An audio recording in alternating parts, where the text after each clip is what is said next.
Welcome, friends, to the How-To Heretic. I'm Uncle Mark. And I'm Uncle Dan. And this is your user's guide to life on the outside. That's right. Leaving religion is the first step into a larger, better world. But it can also be a scary world. Things work differently now. Never fear. That's why we're here. We're your audio uncles. And with help from good friends and experts in all sorts of fields, we're going to share the stories and seek the knowledge to build a great life. After all, you only get one that we know of, so you better make the most of it. Let's do it. Engage.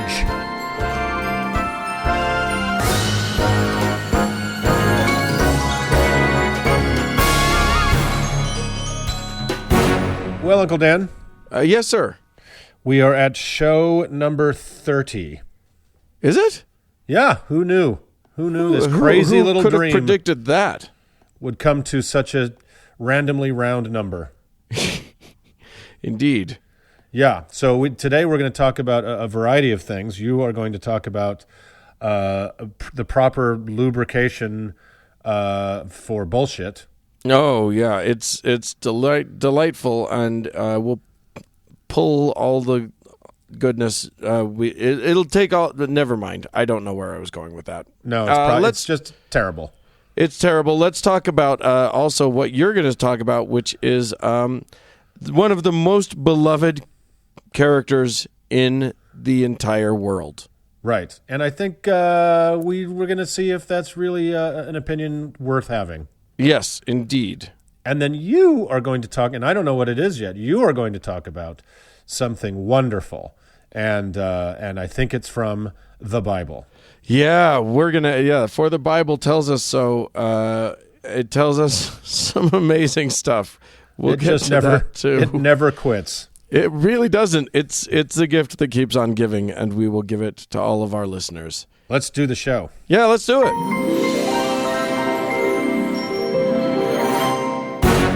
Well, Uncle Dan. Uh-huh. Watch out. Uh-oh. It's coming. Woo's coming at you. Yeah, it'll do that. And man, we don't want our friends and listeners to put up with more woo than they got to. No. Woo is the worst. It's the worst.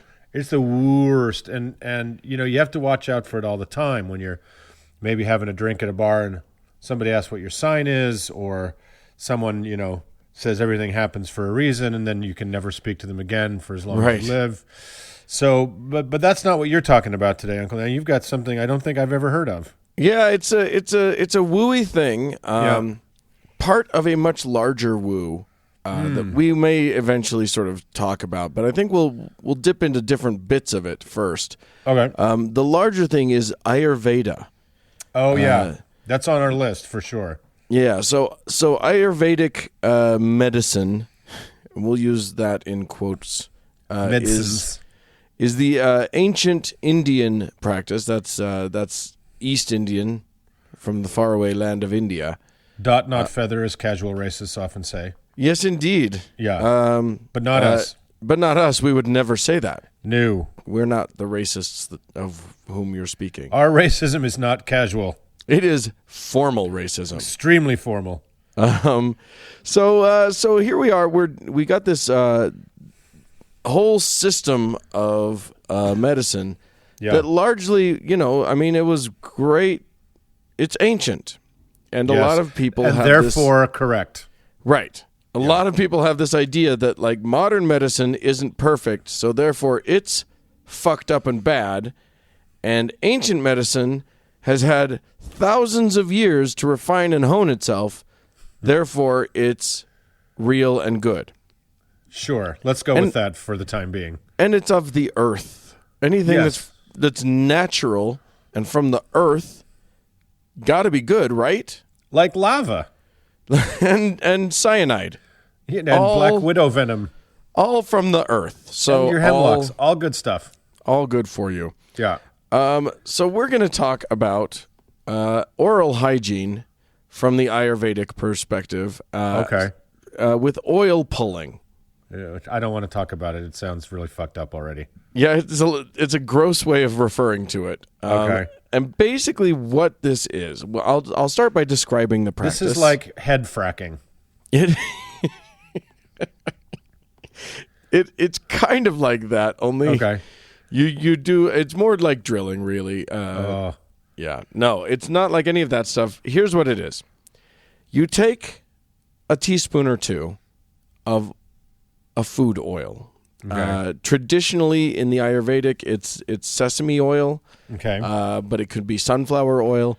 Most Americans that do it now, because it's the hottest oil in the world right now. It's so hot right now. This season, it's all the rage. Coconut oil. Oh, yeah. And here's what you do. You take a couple teaspoons of that, and you put it in your mouth. Okay. And then you just swish it around for 20 minutes. Until your teeth are so lubed up, they just fall out. Right. Yes, Yeah. Exactly. And you're clean. It's about 20 minutes a day you're supposed to do. Wait. Maybe even twice a day, depending on who you're talking to. Wait, 20 minutes at a time? Yeah. You have to leave it in there, and you swoosh it around. What? Yeah. And that is...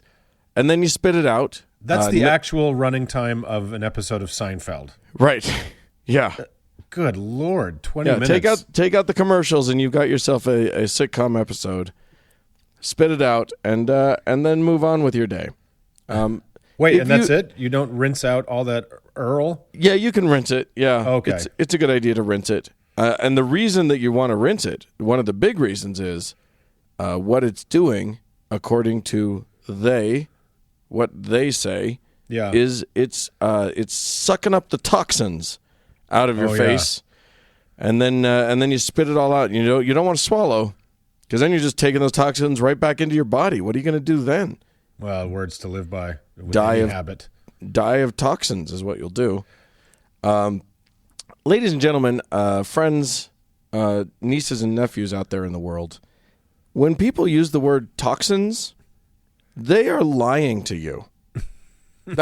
We need to do a whole watch out for woo just about the word toxins. Yeah.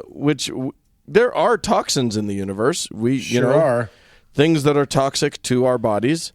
But when someone says this clears you of toxins, these foot pads suck toxins out of you. Yeah. And they're not telling you what toxin they're talking about, just the nebulous concept of toxins. Yeah, no need to be more specific. No. That is a very good sign that you're just in the land of woo, and nothing that they're about to tell you has anything to do with any proven or even remotely studied or evidence-driven thing. Right. Because when you actually study a thing, you have to know what you're talking about. You can't just say toxins. You have to know, which toxins? What toxin are we talking about? Name one. Yeah. Name a toxin. Any toxin. Yeah. I'll name one. Also, mercury. Show me how this pulls mercury out of the body. Right. And not for nothing, but we have already a way of getting toxins out of your body. It's called your kidneys. Right. And it's called your liver. And those are already in place. You already got them. Pooping and peeing. Yep. Yeah. We're really efficient at getting rid of toxins in our bodies. It's pretty amazing. Anywho, so people are swishing this oil. It's a thing that they're loving. And there's a lot of claims that are made with oil pulling. They claim that it is, of course, the claims that have some basis in reality, and we'll get to this, are things like it gives you better breath, it fixes halitosis, it can remove, they claim remove plaque from your teeth, it can kill bacteria in your mouth. And there is some. Are you saying there's some basis for this? These yeah, claims? there have been studies that have been done. It can kill a little bit of the bacteria, whitening your teeth. Did I say that? There's a guy in my building. I don't know his name. Right, there's a guy that I share the elevator with frequently. Sure. And if oil pulling cures halitosis, I am going to walk in the elevator. I'm going to hand him a gallon jug of Wesson oil with a bow on it. Yeah. Right? And just say nothing else, because just grab a teaspoonful of that coconut oil, jam it in his face hole, and then tape him up. Because wow, dude, the elevator is dank by the time we get out of there. So wow, that's impressive. It's pretty impressive. And he's a young man. He's not an old man. So something's up. Yeah, he's got to pull some oil. Listen, none of what we're saying today, nieces and nephews out there in the world, is to discourage you from practicing good oral hygiene. No. So In do fact, that. It is the editorial policy of the How To Heretic that you do everything you can to keep every elevator you ever enter odor-free from your mouth rot. Nice and minty fresh in the elevator. Let's keep it that way. So there are more outlandish claims that are made that real people are making about what oil pulling does for you, including things like, of course, getting rid of toxins. That's the big one. But then also, curing diabetes. Any of those sorts of things. Hangovers, acne. All manner of. So putting olive oil in your mouth for 20 minutes a day will make your pancreas work again. Is that what they're insisting on? Can you prove that it doesn't? Checkmate. Checkmate, Uncle Mark. And here's the other thing about all this bullshit. Do you know how much I have paid over the course of my life for some of the finest toxins available? Right? I'm fucking keeping them. Yeah. Exactly. No, I'm not giving up toxins for this bullshit. Well, they say that the toxins they pull the hangover toxins out of you. That'd be nice. All right. Well, you can mouthful of oil first thing tomorrow morning. And literally people are doing that. Like they, Really? they get crunk one night, and then the next morning they're not doing so hot. So oil up. When I'm hungover and feeling super shitty, just 20 minutes of a mouthful of oil. Sounds it's perfect. Hot. It's so sexy. Exactly. Lest you think that I'm just shitting on it without doing anything, I actually tried this. I just thought, you know what the fuck? It's not going to do me any harm, and it probably isn't going to do any harm. So, I'm not, this isn't one of those ones where it's like, don't ever do this. You can try it if you want. So I did it. I decided I just grabbed a spoonful of coconut oil, and you got to sort of crunch it up a little bit till it melts in your mouth, not in your hands. Ew, is it like buttery? Yeah, coconut oil, at room temperature, is solid. Oh, fuck, that's gross. Oh, my God, that's so gross. And then and then it combines with your spit, so it, increases in volume as you're doing this. So, 10 minutes in, I'm my mouth is literally full. Well, that's the toxins. I had to start squirting some stuff out. Yeah, exactly. It was toxins. So I had to start squirting it out. Now, it's very important if you people try this, don't squirt it out into your sink or your bathtub or your toilet or whatever, because it can actually clog things because it's oil. What's that? Well, you spit it in the garbage? Yeah, you spit it in the garbage. Well, I spit it outside. I just went outside and spit it out. Yeah. Into nature where it came from. It's natural. Yeah. But I did it for 20 minutes. At one point, Andrea came up, and I had not told her that I was going to try this, and she came in, and I was like, So then I had to start typing messages to her. Did you text her? I'm waving her over to my computer so that I can type things to her. She's like, you're insane. Yeah. She was like, I was like, I'm oil pulling. I write out, and she said, wait, didn't you tell me that was bullshit? And I'm like, See, Dan tries everything that we warn you against, which is why our 12-part examination of fisting is going to be particularly problematic. But anything for the show, right, Dan? You say it's problematic. I say it's delightful. I mean, it's not for everybody, that's for sure. Anyway, so there have been a few studies done on this, almost entirely done in India by Indian doctors. And, they found that it can kill some bacteria. There's some acid in especially coconut oil that will kill bacteria. So that's just coconut oil. That's just one of the properties of coconut oil.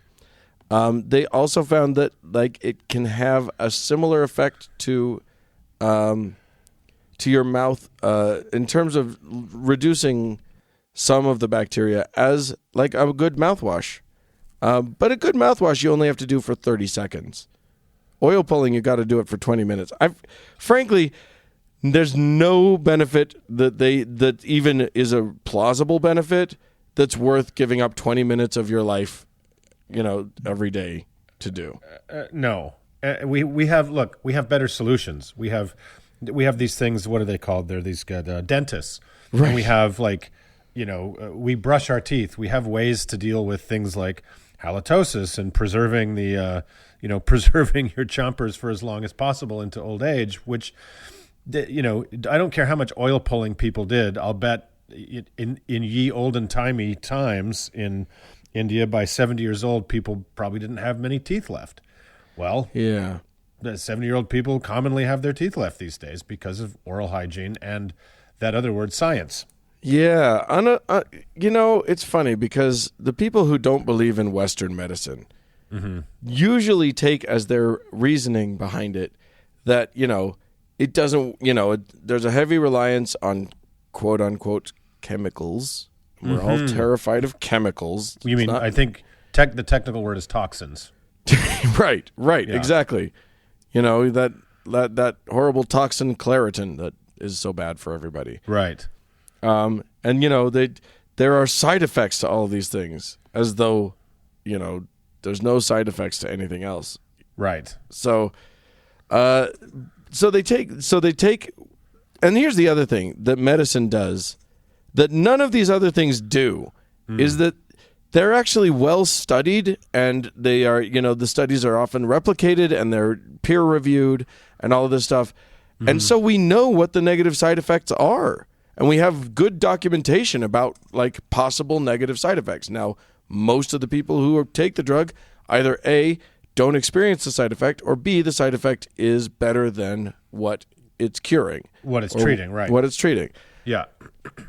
And that's just sort of these are the calculations that we have to make with these, when we put a compound into our body. Yeah. But all these other things, there's no studies telling you that it does anything bad to you. So right.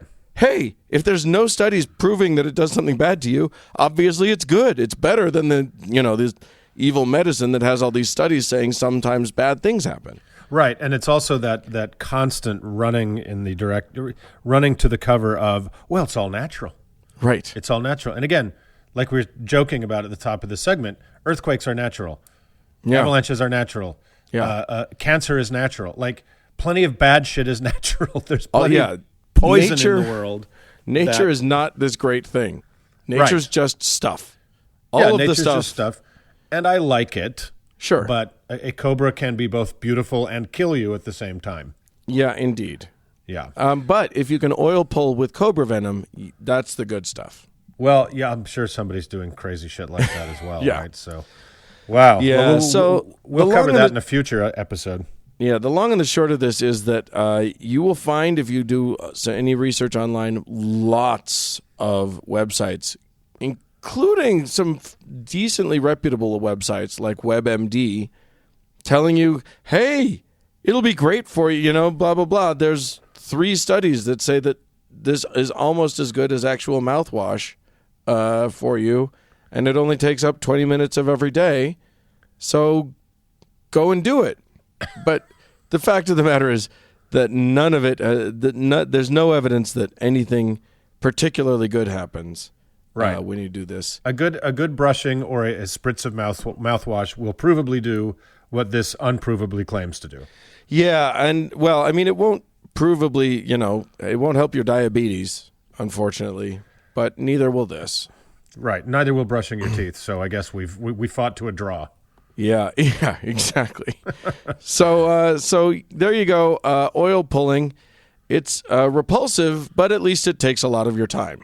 It's repulsive, but it doesn't work. So yeah, yay all around. Watch out for that. Watch out for that woo. Shall we move on? And let's move on. Yeah. All right. Uncle Mark, I was thinking about the world, the universe. Yeah, sure. I was contemplating, and I was getting very deep. I was being very, very at one.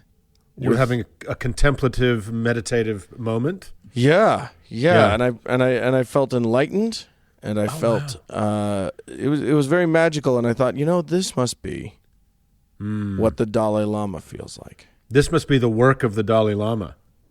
I must have been blessed by His Holiness in order to be able to feel this. Well, he is the world's leading cleric of the cocktail circuit. He's right. He's kind of the patron saint of Davos and green rooms everywhere. So, oh my gosh, yeah, this guy. So we're inaugurating. We're having the inaugural debut of a new segment because that we're calling "Who Is That?" Because Dan, we like to take a look at the origins of things and where ideas come from and how they started and why they maintained and et cetera, et cetera. But it's often very important to talk about an actual personage when we're discussing some of those things. So we thought, God, there's some people we really need to just do complete segments on, kind of separate from their movement or their ideas. So some people. There's also some llamas. There are some. They're camelids. They're camelids of the Americas. No, but much better than the Dalai alpaca, who I don't like at all. No, fucker. So yeah, the Dalai Lama is one of those things that I think a lot of people in society. One of those people that a lot of people in society just kind of take for granted, right? He's just considered a universal good. He's considered a universal good. And I think I can show that maybe he doesn't quite live up to that, but it's basically you're saying you're going to shit on him. We're taking someone beloved and we're going to just crap all over his face. I'm going to take a big poo in his third eye and we're all going to laugh about it. But it's in the same way that we've talked about on TGIA before on your other show, Mother Teresa.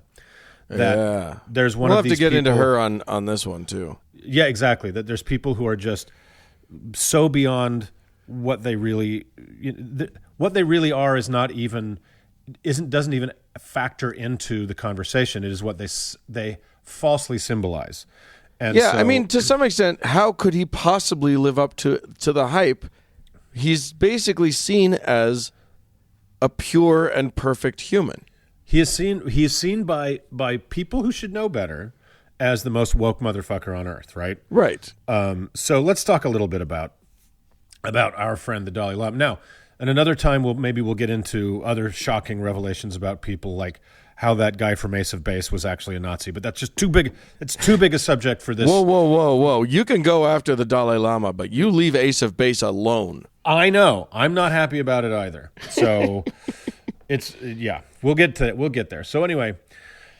The Dalai Lama that we're all pretty familiar with, and again, he is kind of the patron saint of Davos, and is a jet-setting, humble monk that probably anytime he makes a phone call to any world leader other than President Xi of China, they'll pick up, right? Yeah. So this is a highly influential person. So, what the fuck is the Dalai Lama? So in Tibetan Buddhism.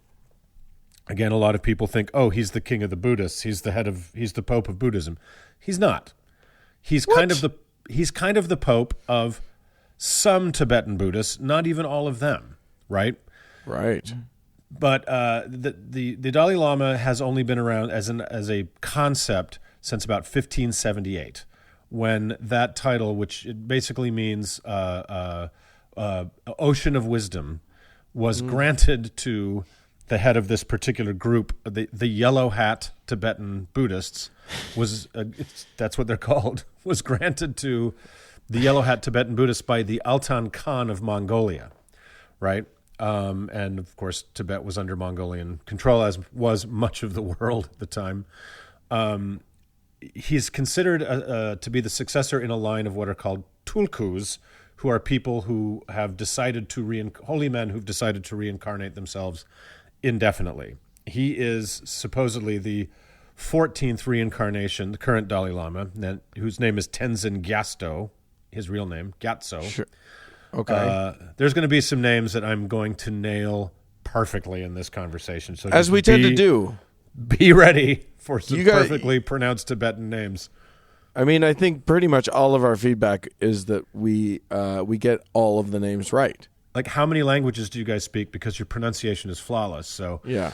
So he's believed to be a Tulku, an incarnation of the Avalokitesvara, and I'm not going to say that again, who is the Bodhisattva, who's a friend of the actual Buddha, and who is the Buddha, kind of the patron of compassion. So he's the 14th in this line, and he oddly thinks he may be the last, and that opens a discussion on how these guys are chosen. So let's talk about this for a second. So remember, this is not only the Pope, the spiritual king of a certain number of Tibetan Buddhists, well, the vast majority of them, but they had wrangled, the Dalai Lamas had wrangled Tibetan society to be such that they were the political absolute monarchs of Tibet. So who doesn't want that? Everybody loves a good theocracy. Everybody loves theocracy. So Tenzin Gyatso, the current Dalai Lama, is the head of state in exile of the once sovereign nation of Tibet. Yeah, there's no such thing as Tibet anymore. Well, yeah, not if you're looking at it from the Chinese direction. Not if you're Chinese. That's right. So there's just more China. That's right. There's more China, and we'll talk a little bit about the Chinese occupation of Tibet in a second. But let's talk about how these guys are chosen. So it's kind of like the Pope, but even more fucked up.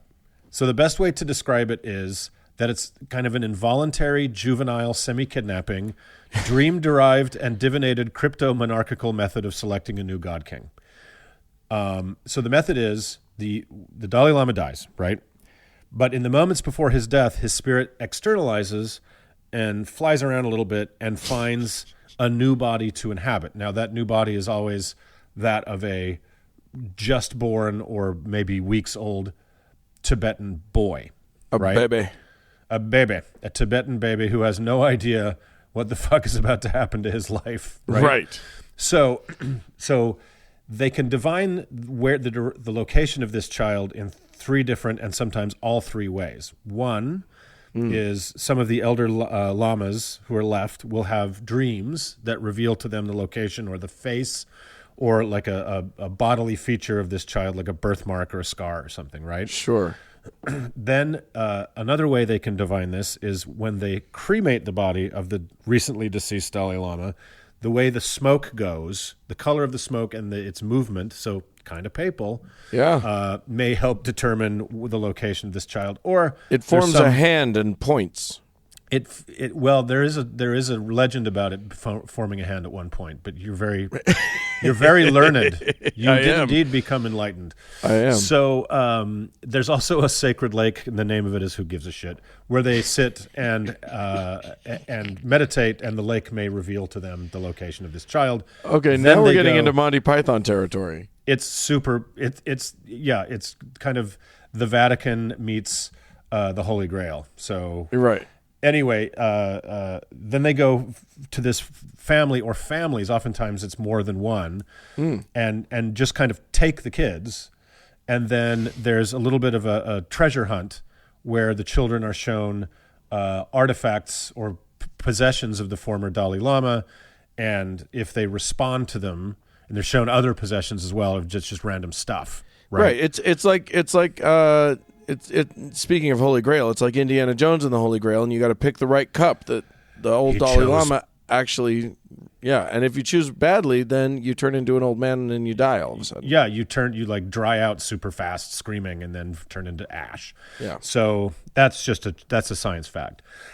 So it's kind of a shell game to fool these kids, and it's so crazy. And then there's also all kinds of sorcery involved in it, and like literal sorcery. That they have oracles, these guys who go into these sacred trances and dance, and mutter strange things that are interpreted by somebody else. So yeah, it's a great way. It sounds exciting. It sounds fun. It's a good party.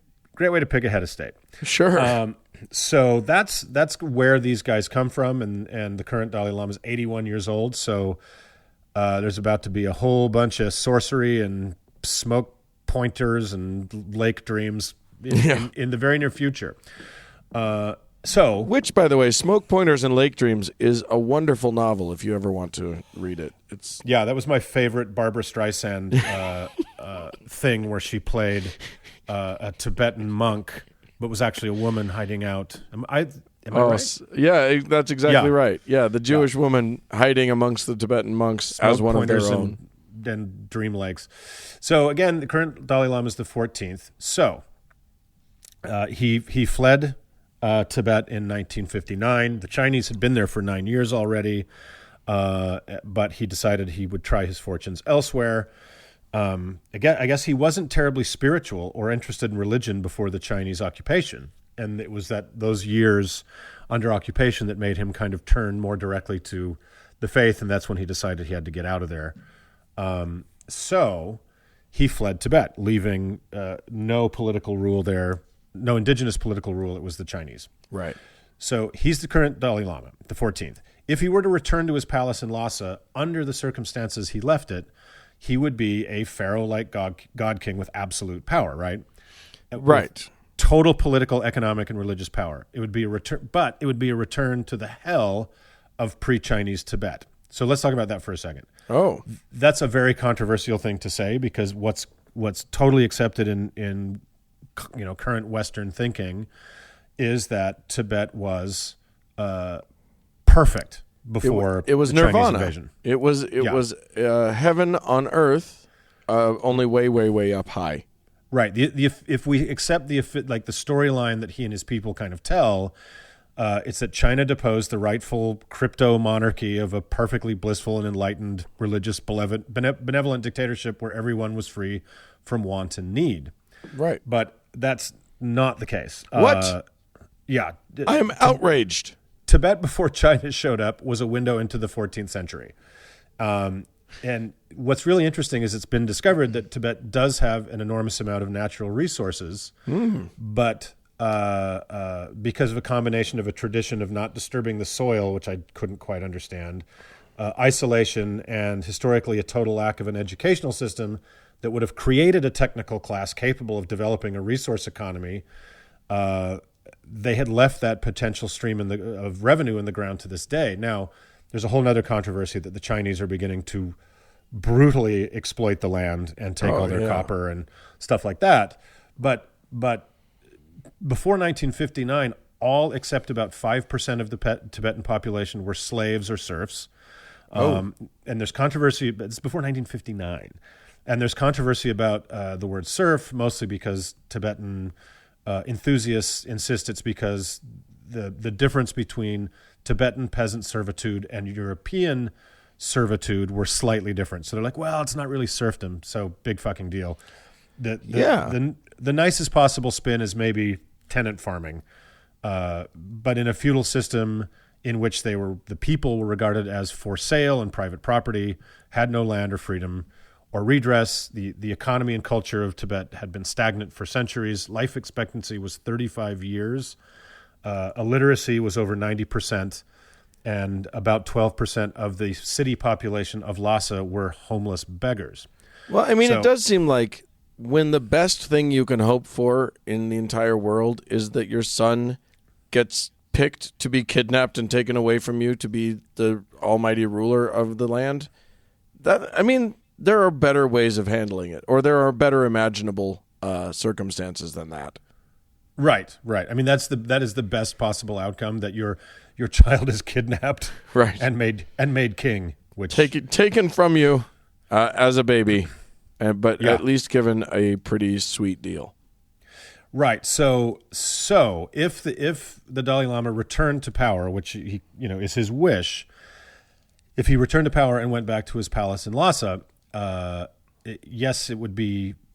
It would, as it was when he left it, it would be a return to the hell of pre-Chinese Tibet, except, and what I suspect would be a major surprise to his Western upper-class worshippers, your Russell Simmons, your Richard Gere's, etc., that isn't exactly what he wants. And in fact, he's been very clear that he is not advocating for a free Tibet at all. He's made very clear that he is not interested in a return to the sovereign nation with himself as God King. He wants a semi-autonomous region under the Chinese economic and military umbrella, like Hong Kong. But with the addition of himself back in his 1,000-room palace as God King. So all those people with free Tibet stickers who revere the Dalai Lama are not really understanding what it is he stands for. essentially he's pro-China. He's just squabbling over the terms of the wording in a real estate transaction, right? Well, and you got to get yours in those deals. And Chinese probably want to not have him be a sovereign ruler like with unlimited power. And he's not down with that. He's got to get that. He's got to get that power. Well, and also, why would he want to return to a throne atop nothing?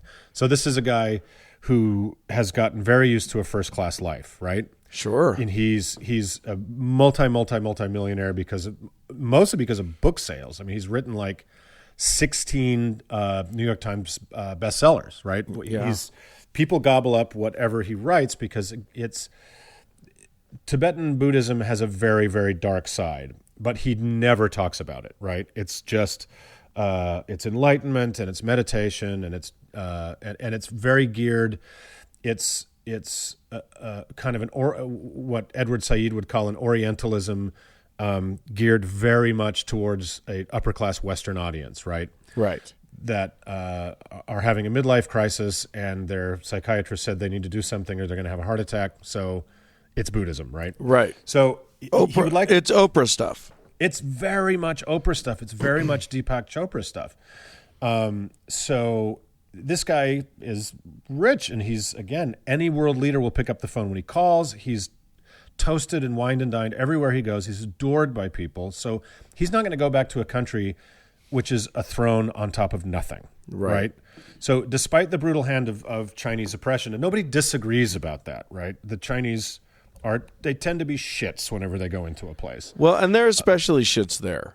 Like they're especially shits there. They're like religious oppression is intense. Yeah. And but to look from the Chinese perspective for a second, it is the religiosity of the Tibetan Buddhists represents a revolutionary sensibility, right? It's a threat. They see it as a national security threat. So it's a complicated world. I'm not advocating for Chinese rule of Tibet, but despite the brutal hand of their oppression, there wasn't a single paved road, a single modern hospital, a single power plant, or a single modern school in Tibet before Chinese occupation. None of that stuff. So, yeah, but did they need it? It's like the People's Front of Judea whining about what did Rome ever do for us, right? Other than roads and schools and medicine and the aqueduct, and so the Chinese occupation can be seen both as incredibly shitty and repressive, and materially a massive improvement in the lives of regular people in Tibet, which the Lamastic system was not providing for them. So it's complicated, but he's not interested in making all that stuff go away, right? Even if he could, which he can't, because the Chinese tend not to budge in these things. So, and it may be because he has a strange symbiotic relationship with China, where he's both their antagonist, but he's also trying to make some kind of deal, right? Right. And maybe that's just realpolitik, which is fine. But this weird relationship might be why, when scores of young Tibetan Buddhist monks that were fiercely devoted to him burned themselves to death in protest of Chinese occupation between 2008 and 2012, he refused to comment on it. Huh. And at most, when pushed, he said he'd retired from politics, even though he claims to be the legitimate political ruler of Tibet. That retirement was not his choice. No, but no, it wasn't. But he is the political leader in exile. Right. Right. Which is a thing that is fairly frequent during times of war. So anyway, he's also one of the world's most prolific fundraisers. He travels the globe, and governments give him millions and millions of dollars to help support the cause of what we now understand as Tibetan semi-freedom. Well, I mean, the cause really could probably be termed anti-China, right? Like the cause is I mean, there's this idea of Tibetan autonomy, but what the governments are mostly interested in is destabilizing China a little bit. Well, totally. And Tibet is very much, like a lot of countries, was very much a victim and pawn in the Cold War, right? of the Great Game. So, China was desperate to lock up anything around it. Mao was desperate to lock up anything around him that could be at all threatening. And of course, the West tried to fund some stuff, anti-Chinese stuff. So this was a primitive society that was kept primitive by its theocracy that happened to come in contact with, great powers playing the Great Game. So right. Because he's such a fundraiser and because he's always trying to curry favor with all these world leaders, it may be why his vaunted morality seems to be for sale or at least for rent, when sticking with it might offend a patron. So this is insane. He was heartily in favor of India's development of a nuclear arsenal. Which is crazy, right? To many of his Western worshipers, that's probably going to come as a huge shock. A man they believe to be the human embodiment of absolute peace, celebrating the further development of the most horrific weapons ever conceived. Right. But as he makes his home in exile in India, and the Indian government is the largest patron of that accommodation, why fight City Hall, right? Yeah, it's a thing. And so it's like, His Holiness, the most enlightened one, is in fact just another politician angling for position and advantage, which is fine. There's no real problem with that. The problem is the system he wishes to re-implement in Tibet, and the dressing all his realpolitik up as the humble desires of a holy man, right? He was given his position through sorcery, and it really is derived through the scapular divinations of oracles and bothering poor parents of young boys. And that's how seriously I think his authority ought to be taken. Yeah. But to wrap up, let's talk just a little bit more about the man himself. When I said his famous morality is for sale, it is also tremendously flexible. Did you ever see 7 Years in Tibet? Brad Pitt. Did you see that? I think I did. I don't remember it. Brad Pitt played an Austrian mountaineer with a certain wanderlust. Yeah. He became the young Dalai Lama's teacher and confidant. Remember that? Oh, yeah. Yeah, that guy was a member of the SS and close to both Himmler and Hitler. A fact he managed to hide most of his life. Whoa. So one wonders if his beliefs about a divinely chosen master race have had any effect on the young mind of a divinely chosen God King. Who can say? The Dalai Lama also openly admitted that at least until the 1970s, he was a paid asset of the CIA, taking $180,000 a year in 1960s money, which is well over $1 million now, just as his personal living expenses stipend.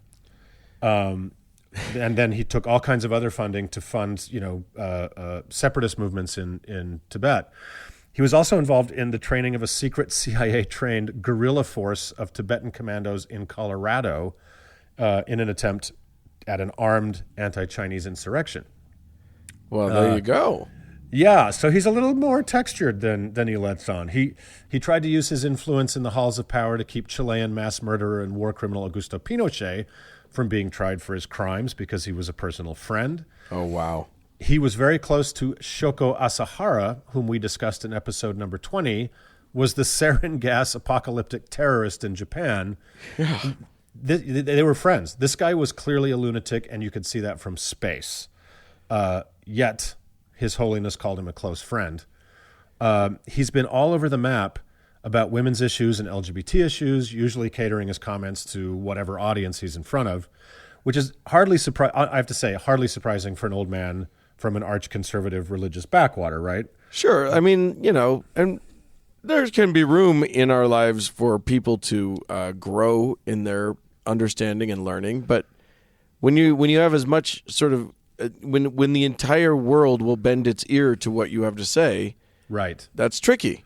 Right, and when well-educated people honestly think without any evidence that you, again, are the most woke motherfucker that's ever lived, you would expect a more progressive attitude towards such things. And so he goes into, the Catholics will never talk about this sort of thing openly because they get the giggles. But he's pretty explicit about, no, this doesn't go in that hole, and this, your dick doesn't go in the butt, and the thing doesn't go here, and da-da-da-da. So there was this is the last bit I'll talk about with him. There was a respected lesbian educator named Lourdes Arguelles who asked the Dalai Lama when and where the Buddha gave teachings on inappropriate organs to use during sex. The Dalai Lama replied, "I don't know." Well, fair enough. Yeah. Yeah. So that is a kind of a glimpse at the Dalai Lama from 30,000 feet. He is a human being and a complex man, and certainly an interesting man. But I think it's very important to temper. I think even a lot of skeptics probably look at him as, oh, he's pretty harmless, right? Yeah. Or, oh, I don't believe in the spiritual stuff, but he seems like a good guy. Well, I think it's more complicated than that. So. Yeah, I mean, it always is. And so if anything, this segment isn't to shit all over somebody, but rather to say there are no superheroes. And right. And there are people who do good in the world and also do bad in the world at the same time. Other than your uncles, it is probably not the case that people always have your best interests at heart at all times. So, right, exactly. So, we are the only ones you can trust totally. Let's talk about Patreon. Right, exactly. So, all right, guys, that's the Dalai Lama. Let's move on. Moving on. Well, Uncle Mark. Here I am. There are people who listen to this show. They deem it of value to them. Yes. They want to get early access to it. Yeah. Days before the rabble get their grubby little mitts on it. The hoi polloi. They also so they give us a little bit of their money. They do, and for that we're extremely grateful. And as we said last time, we will write their name in the stars. Indeed. So we got a few people to thank. These are people who went to howtoheretic.com and clicked on the Patreon button, and they just, you choose your level, everybody. So it can be a very inexpensive way to show your appreciation. Add more zeros. Add more zeros. Zeros make heroes. That's what we say. Yeah. So the work that we put in, this is how certain people have decided that it's worth paying for. So big thanks this week to Rich, to Susan, to Sarah, and you, sir, need to provide a patron saint to our $5 a month an episode pledge, Devin. Devin. Yeah. Well, I understand Devin's wants and needs in this life, and I feel like I can augur the proper patron saint for Devin. And of course, that patron saint is Saint Camembert of Greater Nantucket, who not a lot of impressive miracles, but definitely a lot of heart. And sure, Saint Camembert is the patron saint of breaches of contract and those who are unable to believe it's not butter. So congratulations on that really, at best, middling saint, Devin. Well, I mean, Devin, you share a saint with Fabio, so really, can't go wrong there. The patron saint of suddenly right-wing Italian male supermodels. As well. So enjoy that, and we encourage anybody else to throw a few dollars in the kitty. I don't know what happened there. I had a tongue seizure. Uncle Mark had a very short stroke, but he's fine now. I feel better. I feel good. Good. So throw a few bucks in the Patreon kitty for us, and you keep the show on the air, especially now that we're maintaining 2 studios for the moment, and across the great continent. That's right. Our love for y'all means borders can't stop this bullshit. So help us keep it on the air and become a patron, and we love you, and let's move on.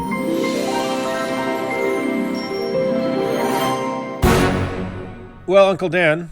Yeah, what? I was in a hotel the other day. Okay. I'm sorry to bother you. I was in a hotel the other day, and I opened a drawer, and there's a free book. What? Yeah, free fucking book. Oh, I love it. Yeah, it's called the Bible. La Bible. And I understand you know a little bit about this Bible. I try not to, but I keep doing it. I keep knowing something about it. Yeah, it's funny, isn't it? Like we joked about how atheists know more, only atheists know the 10 Commandments, and we have to learn them as an act of self-defense. Right, yeah, exactly. It's very much the same with the Bible, but I have to say, as horrible as I found having to contend with it growing up, I really am having a great time these days. It's so much fun. It's so much fun. Because the best segments on this show, I think, are when we talked about Samson, or when we talked about Jacob and Esau, or when we talked about Leviticus. It's amazing. Because we thought we knew. Everybody's, it's not just, you don't just learn it at church. Fucking popular culture, it's just in the zeitgeist. Right. People who are raised non-Christian still know shit about the Bible. It's just out there. But you don't get the good stuff. Well, right. They think they know shit about the Bible. Right. You get the whitewashed version where you ignore those verses that are so awkward and so weird. Right. And not just some of them, like the vast majority of the Bible, people just gloss over or ignore entirely, right? Well, I mean, in part because you're sleeping through half of it. Like, so much of it is boring as shit. So, like, you can be forgiven for just, like, your eyes just start sort of gliding over the words without actually taking any of them in. And then you miss the good stuff. Yeah. Some of which I have now. Stuff. We're not going to go deep on this one. But, a few weeks ago, we talked about Passover. Yeah. And it got me thinking about Moses, this Moses cat. Yeah, he figures large.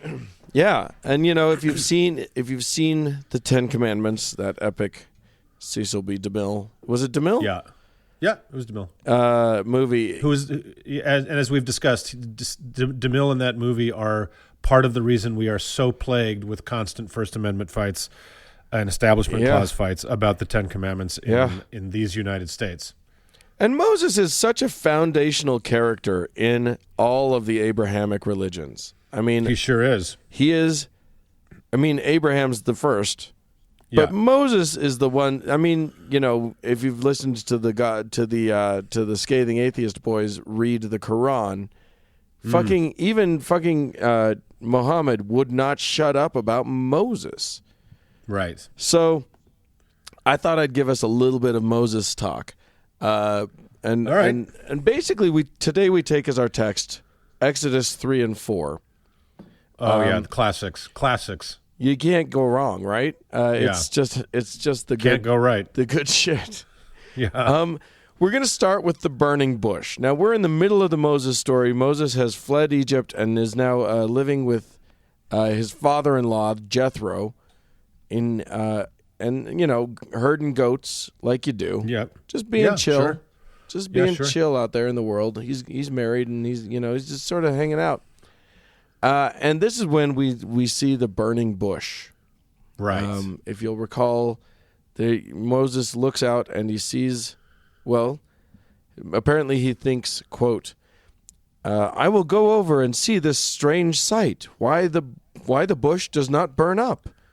Because it's on fire, but it doesn't seem to be consumed. Right. It maintains structural integrity, which is a miracle of some kind. Right. Well, it's pretty cool. I'd like to see that. Sure. Anyway, he goes over. As miracles go, that's it's awesome. It's okay. I mean, it's like interesting. It's a 3. It's a 3 out of 10. It's like a science teacher thing, right? It's like a 3 out of 10. Right. Yeah. You think? Yeah. There's like the miracle of the big foaming test tube. Or whatever. There's the baking soda and vinegar miracle, which is like, hey, look at that. Bell rings. We're done. Right. And then there's this bush that keeps on burning and does not get consumed. Amazing. But it gets cooler than that because Moses goes over to it and it talks to him. And it's God inside the bush somehow yelling, saying, hey, Moses. Well, you know what they say. God in the bush doesn't burn. 2 in the hand. The loaves and the fishes. Right. I did it. I think we solved the mystery. Yeah. Okay, well, I guess we can stop talking then. Wait, there's more. Okay, tell me. So the bush tells Moses, and by the way, ladies and gentlemen, if a bush starts talking to you, seek medical help. Well, Probably. first get in the shade. Right. For you are having sunstroke. Yeah. Yeah. But instead, what Moses did was take off his shoes, because the bush told him to take off his shoes because the ground on which he was standing was holy ground. And the bush said to him, I am the God of your father, the God of Abraham, the God of Isaac, and the God of Jacob. And of course, Moses, being a good disciple of his God, hid his face, probably because he didn't want to, it was a bush. It probably was, right. And it was hot. I don't know. He didn't want to be recognized by anybody. So he says. So then the Lord tells him all this stuff about, I have seen the misery of my people in Egypt, and I've heard their cry and their suffering. He's late. God, I do have to point out at this point, is super late to this game. He could have heard the cries of the Israelites who are slaves in Egypt. Even though that earlier. never happened. So sure, yes. Right. Oh no, no, none of this happened. Of course. Right. Including that. But right. yes, he says, so I have come down to rescue them from the hand of the Egyptians and to bring them up out of that land into a good and spacious land, a land flowing with milk and honey. Yeah. The home of the Canaanites, Hittites, Amorites, Parasites? Anyway. Weird. And this is, I did not know that this was actually in the Bible. Yeah. The Jebusites. Jebusites? Jebus, I didn't realize was a real thing. How do you spell that? J-E, just spell Jebus and then put ites at the end of it, and that's what you got. The Jebusites. And there's one small catch. To get all that milk and honey, you just have to, kill all those people, right? Well, or a lion. I mean, I hear you can get honey out of a lion if you're careful. But can you milk it? Well, not at the same time. You got to do one before the other. You can milk anything with nipples. And he says, and now the cry of the Israelites has reached me. Apparently, it takes a while. Yeah. By that at that point, The power of prayer, Dan. they didn't have they didn't have email then. You had to go by carrier pigeon. It was dial up. Yeah.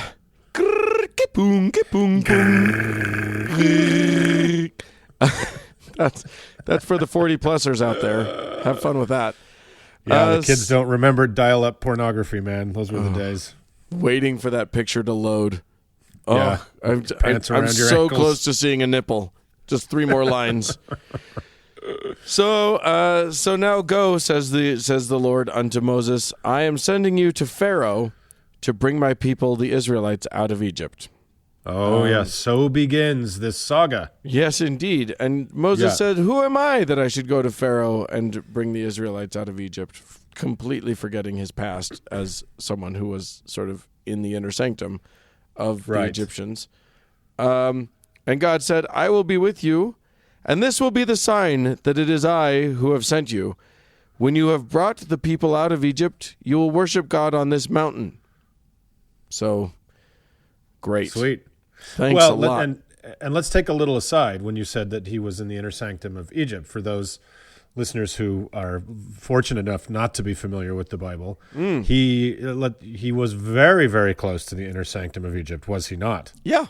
He was like a prince of Egypt because they found him they found baby Moses in the water. In a reed basket. Yeah, and in the Nile. Raised him to be like in the Egyptian royalty.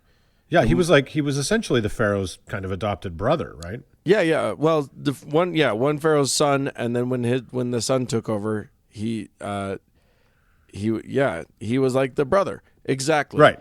And then they found out that he was a Hebrew, and they were like, "Get out!" And he got out, and blah blah blah. Right. So he knows where the hide key is. Right. Exactly. For the Luxor Palace. That's why he should go back and do this. You'd think that his response would be like, "Oh, that makes sense. I'm the one that goes and talks to Pharaoh. He's my brother, right? Or my adopted brother, anyway." Yeah, and then we're Moses, a little estranged, but I can go back and talk to this guy, especially if you're helping me out, burning bush. Right. But Moses has other concerns too. He says, "Well, I'm going to get to the Israelites, and they're going to be like, 'Who the fuck do you think you are?' and I'm going to say, God sent me, and they're going to say, of course, if I came to you, Uncle Mark, and I said, here I am. God sent me, what proof would you ask for? What would be the thing that you would need to hear from me so that you knew that I was telling you the truth? Well, first I would see if you had any bleeding in the brain. Right. A CAT scan, sure. What would it take? It would take something more than a bush that looked like it wasn't burning. Wrong. It would take the name. You just need God's name. Oh, I see. What was his name? Is what they'll ask me. So how do I solve that little problem? And God said to Moses the least helpful thing he could possibly say, which is, I am that I am. I am that I am. I'm Popeye the Sailor. No, wait. I am that I am. So what you're going to say to the Israelites is, I am has sent you.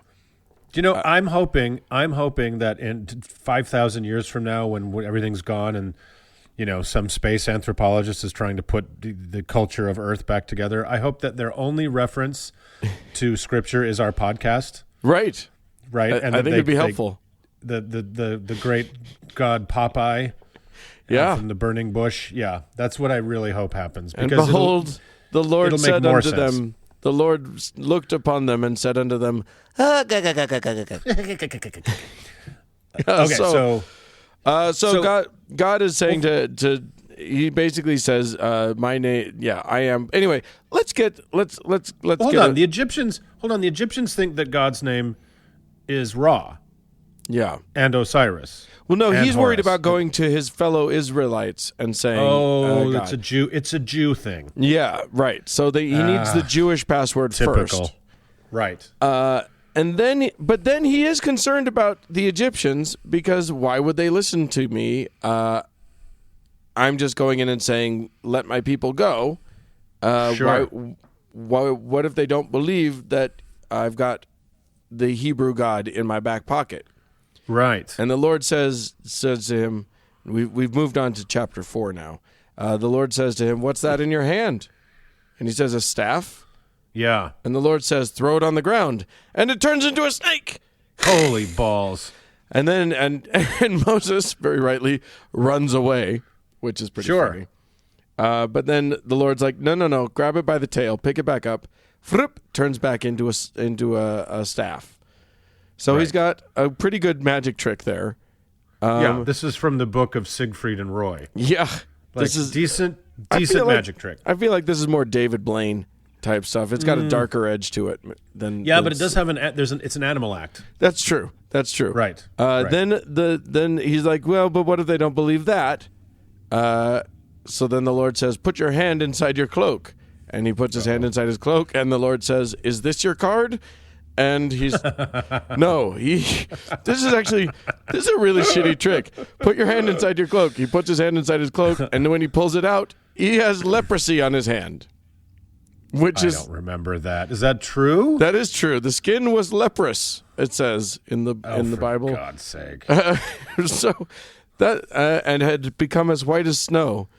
And now put your hand back in your cloak, he says. So which, by the way, if you put your hand into your cloak and you pull it out and it's white and leprous, don't put it back. I feel like you'd be a little skeptical of putting it back in, but he puts it back in, he pulls it out, and it's clean and perfect again. So the Lord has taught him a couple of pretty decent magic tricks. Okay. So. And then he says, but what if they don't? And then the Lord says, if they do not believe you or pay attention to the first sign, they may believe the second. But if they do not believe in these two signs or listen to you, take some water from the Nile and pour it on the dry ground. The water you take from the river will become blood on the ground. Also kind of a magic trick. Yeah, that one's more that one's kind of like a drugstore trick. That's not a great trick. This can be done. This can be done. I'm not that impressed. Frankly, these are kind of cool tricks, but but remember, this is the creator of the universe. Yeah, this is an omnipotent being who theoretically could just make the Pharaoh listen to him. Yeah. Like, why couldn't he just do that? I'm going to point out that the Lord has told Moses he will harden the Pharaoh's heart. So, fucking don't be a dick. I'm making it longer odds. Yeah, I'm going to make this a lot harder, but don't worry. I'm going to teach you these cool magic tricks. But why? Why harden the Pharaoh's heart? Here I'm going to give you some shit to convince the Pharaoh, but just so you know, I'm going to make it way harder for you to do that. Yeah. Okay. Sure. Now, this might lead you to believe, listener, that the Lord, our God, is a little flighty. He's a little inconsistent. He's a little strange. Yeah, and luckily this is the only time you'll get that impression. Yeah, that won't ever happen again, except for we're about to hit verses 24 and 25. Oh, yeah. These are critical to the story. Leading up to these verses, the Lord says, so in verse 21, the Lord says to Moses, when you return to Egypt, see that you perform before the Pharaoh all the wonders I have given you the power to do. But I will harden his heart so that he will not let the people go. Then say to Pharaoh, this is what the Lord says, Israel is my firstborn son, and I told you, let my son go, that he may worship me. But you refuse to let him go, so I will kill your firstborn son. So this is the big plan. Lord has put into motion a very large, very complex, very idiotic plan that will end in everybody dying. That could only go wrong at every turn. Right. And that's a feature, not a flaw. This is the Clouseau Pink Panther plot of the Old Testament. If Clouseau were if Clouseau were a psychotic killer. Right. And such a psychotic killer that I'm going to read you now verses 24 and 25. Moses has his instructions. All right. He's heading back. He's going to meet up with his brother. By the way, there's this whole thing about but also, Lord, I'm slow of speech and not a good public speaker. And that's when what? the Moses Lord said that? Yeah, oh yeah. So, which is why I think Charlton Heston is not the right choice. Because it's such a beautiful speaking voice. Right. What we need is Gomer Pyle. But Lord. Or there's another for the over 60s. Yeah, exactly. Audience. What we Jim need, Neighbors. whoever's going to be like, but Lord, I'm slow of speech and cannot talk very good. We need Don Knotts from The Ghost and Mr. Chicken. Right. That's what we need to be imagining. A lot of people theorize that Moses had a stutter. That's not what he says, but eventually, and the Lord pushes him, and he's like, no, you do it. And he's like, but I don't want to. And eventually he's like, okay, get your brother to do the talking for you, which is so weird. Who's his brother? Aaron. His brother is Aaron. Oh, Aaron, yeah. He's on his way. He's going to meet Aaron along the way to go back to Egypt. Okay. And this little nugget happens. And I'm going to be mentioning Zipporah, who was Moses' wife, just so that you know who that is. And literally this falls directly after what I just read to you, which was the whole thing about the Lord saying, let my son go and that you may worship me and I will kill your firstborn son. So there's no explanation between that and what we're about to get. Okay. Verse 24. At a lodging place on the way, the Lord met Moses and was about to kill him. What? But Zipporah took a flint knife, cut off her son's foreskin, and touched Moses' feet with it. Surely you are a bridegroom of blood to me, she said. So the Lord let him alone. What? Is this the beginning of the circumcision obsession? No. That's been happening since Abraham. This is just... Oh, my God. Okay. So... Literally, the Lord sends Moses to go and do a thing, and then goes to kill him. And then in the middle of the journey, he's just like, blah, I'm going to kill you now. And good thing his wife is a quick thinker and cuts off a piece of her son's dick. What my husband is attacked on the road, the first thing I think of is to cut the tip of my son's dick off Right. and wipe it on his feet. Right. What the fuck is that even about? I am sure, and I haven't checked into this, but I am absolutely positive that there are thousands of pages of rabbinical text About that trying moment. to figure this out and claiming Yeah. that they have a perfectly reasonable explanation for what the fuck this is. Wow. But oh my God, I wanted to get through this whole thing just to get to that, because what the fuck, God? Okay, so the circumcision, the in transit impromptu circumcision and foot blood thing is pretty weird on its own. Right. But let's get back to, why did you just poof in front of him and go to kill him? Right. What was the motivation? Right, exactly. You literally, like 5 seconds ago, were giving us this insane plan that you had for this guy to go and do a thing. You've got like a whole list of chores for him to do, and then just like on a whim, you're just like, nah, I'm going to kill him.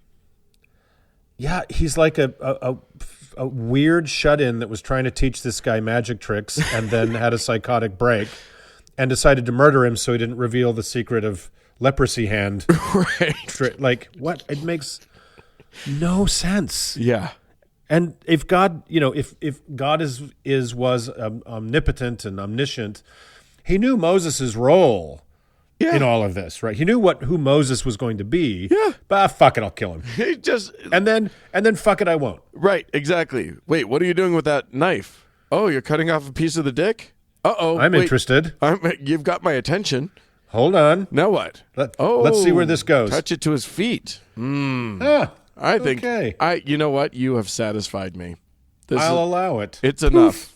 It's enough. Good job, everybody. And then he turned into a freezing shrub. Right. Then he became a mildly warm tree.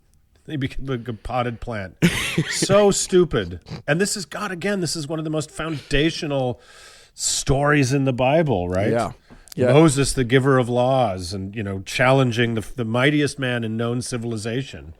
And I realize that, if you're winning. making a 4-hour movie about this story, I understand that you have to pick and choose what you're going to put into it. But how do you not choose that bit? That's amazing. Probably because that would have been coming close to child pornography. And it would be, and it's the one thing in the story, no, sorry. It's the most obvious thing in the story that makes everybody go, holy shit, this can't be real. Yeah. There's plenty of other stuff in the story for you to go, this clearly can't be possibly real at all. No omnipotent God would allow any of this, would do any of that. But this one's the most obvious, where it's just like, what the fuck? Yeah, Yahweh is totally a dick and foot man. Like, it's so about dicks and feet. The whole Bible, right? It's just dicks and feet. You call him Yahweh. I like to call him I am. I am. That's so, okay. And then we can just go. I mean, and from there we just get more Moses story, which we don't need to get into at this point. Well, we kind of picked it up. We kind of picked that up from there in the Passover story, right? Yeah. But I just wanted to be sure that we understood, like, if God does descend and start to kill you, and you happen to have a son nearby, whip out with that a little extra dick. just do your best to At least we've got a way to appease him. I wish my parents had told me that as the justification for my involuntary circumcision. Well, honey, I had to save your father from God who was going to kill him. Yeah. We were on the road to Taylorsville. As you're wont to say, all it makes is sense. All it makes is sense. Well, Dan, thanks for sharing that little bloody little tidbit with us. And bloody little tidbit indeed. Let's move on.